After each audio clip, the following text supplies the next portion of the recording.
ሰላም ውድ የዩቲዩብ ቻናላችን ቤተሰቦችና ተመልካቾች እንደምን ሰነበታችሁ? ዛሬም በአዲስ ቪዲዮ ተገናኝተናል። የዛሬው ቪዲዮአችን የሚያጠነጥነው በእርግዝና ጊዜ ስለሚደረግ የአየር በረራ ወይም የአየር ትራንስፖርት የሚመለከት ይሆናል። አብራችሁን ቆዩ።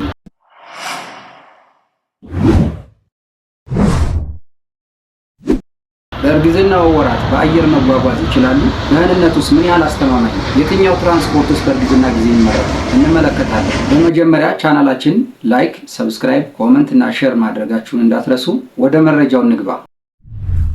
ትልቁ ጥያቄ በእርግዝና ጊዜ በአየር መብረር ይችላሉ? በአጭሩ መልሱ አዎ ነው። ነገር ግን አዎ ስንል የሚፈቀድበትም የማይፈቀድበትም ጊዜ እንዳለ ማሰብ አለብን። ከእርግዝና ጊዜ ወይም ከእርግዝና እድሜ አኳያ ሰከንድ ትራይሚስተር የሚባለው ወይም ከ14 እስከ 28 ሳምንት ያለው ጊዜ በአየር ትራንስፖርት ለመጓጓዝ ሴፍ የሚባለው ጊዜ ወይም ችግር የማያስከትለው ጊዜ ተደርጎ ይወሰዳል። ነገር ግን በዚህኛው ጊዜም ቢሆን እንደ ከፍተኛ የደም ግፊት፣ ፕሪክላምሲያ፣ የደም ማነስ እና ያለ ጊዜው ቀድሞ የመጣ ምጥ በሚኖር ጊዜ የአየር ትራንስፖርትን ወይም በረራን ማድረግ አይፈቀድም። በተለይም ለረጅም ጊዜ የሚደረግ ፍላይት የደም ቧንቧ ውስጥ የሚፈጠረን የደም መርጋት ያስከትላል። አስቀድመን እንደጠቀስነው ለአየር ትራንስፖርት ሴፍ የሚባለው ጊዜ ሰከንድ ትራይሚስተር ወይም ከ14 እስከ 28 ሳምንት እንደሆነ አይተናል። በዚህኛው የእርግዝና ጊዜ ወይም ሰከንድ ትራይሚስተር የፅንስ የመውረድ እድል ወይም ሚስካሬጅ እድሉ አነስተኛ ነው። ከዚህም በተጨማሪ የማህፀን ወይም የሆድ መጠን አነስ ያለ በመሆኑ አጠቃላይ የትራንስፖርት ምቾትን አይነሳም። ፈርስት ትራይሚስተር የሚባለው ወይም የመጀመሪያዎቹ 3 የእርግዝና ወራት ላይ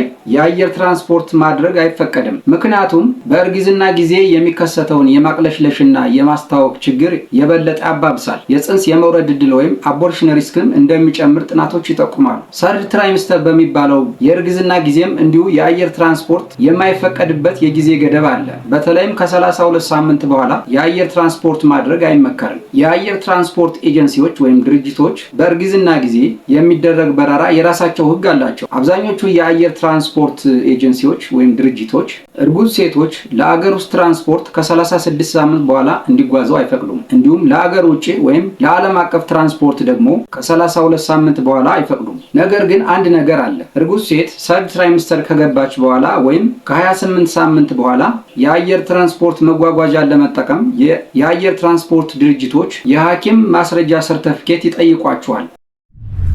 አሁን ደግሞ እርጉዝ ሆናችሁ በአየር በምትጓጓዙበት ጊዜ ጤናማ ትራንስፖርት ወይም መንገድ እንዲኖራችሁ ማድረግ የሚገባችሁን ነገሮች አሁን እነግራችኋለሁ። አንደኛ፣ ሰፋ ያሉ አልባሳትና ምቾት ያላቸው ጫማዎችን ብታደርጉ ይመከራል። እግራችሁና ባታችሁ አካባቢ ኮምፕሬሽን ስቶኪንግ የሚባለውን ብታደርጉም ይመከራል። ኮምፕሬሽን ስቶኪንግ የሚባሉት እንደ ታይት ነገር ሆነው ለእግር ብቻ የተዘጋጁ ጠበቅ አድርገው የሚይዙ አልባሳት ናቸው። ይህም ወደ ጽንሱ የሚሄደውን የደም ዝውውር በማሻሻልና የግብር እብጠትን በመቀነስ እንዲሁም ሊፈጠር የሚችለውን የደም መርጋት ወይም ዲቪቲ በመቀነስ ጠቀሜታ አለው። ሌላኛው ደግሞ በቂ ውሃ ወይም ፈሳሽ እንድትወስዱ ይመከራል። ይህም እንዲሁም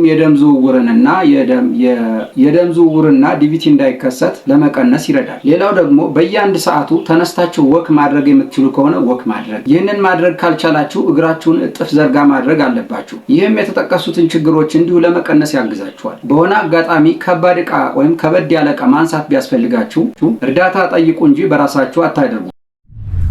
እርጉዝ ሆናችሁ በአየር ለመጓጓዝ በየትኛውም የእርግዝና ጊዜ የማይፈቀድባቸው አጋጣሚዎች ይኖራሉ። እነሱንም አሁን ልንገራችሁ። አንደኛ፣ ሃይ ሪስክ ፕሬግናንሲ የሚባል ከሆነ። ሃይ ሪስክ ፕሬግናንሲ ማለት እንደ ግፊት፣ የፅንስ መቀጨጭ፣ የደም መፍሰስ፣ የሽርት ውሃ መፍሰስ፣ የሽርት ውሃ መብዛት ወይም ማነስ እና ሌሎችም በርካታ ችግሮች በእርግዝና ጊዜ ከተከሰቱ በአየር ትራንስፖርት እንድትጓጓዙ አይፈቀድም። ሌላኛው ደግሞ ሲቪር አኒሚያ ወይም ከፍተኛ ደረጃ የደም ማነስ ካለ እንዲሁ በአየር መጓጓዝ አይፈቀድም። ሌላኛው ፕላሴንታ የሚባለው ወይም የደም መፍሰስ ካለም እንዲሁ በአየር ትራንስፖርት መጓጓዝ አይፈቀድም። የምጥ ምልክቶች፣ ወደታች የመጫን ስሜት ካለም እንዲሁ በአየር መጓጓዝ አይፈቀድም። መንታ እርግዝናና ከዛ በላይ 3 ወይም 4 እርግዝና ካለም የአየር ትራንስፖርት አይመከርም።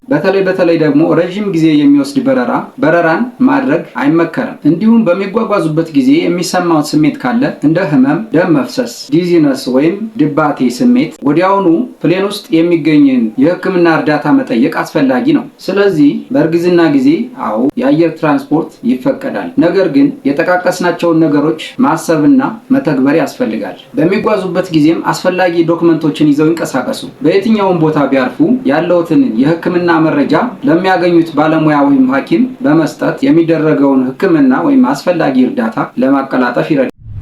ውድ ተመልካቾቻችን ለዛሬ የነበረኝ መረጃ ይህንን ይመስላል። ስለተከታተላችሁኝ አመሰግናለሁ። ቪዲዮውን ከወደዳችሁት ላይክ፣ ሼር፣ ሰብስክራይብ፣ ኮመንት ያድርጉ።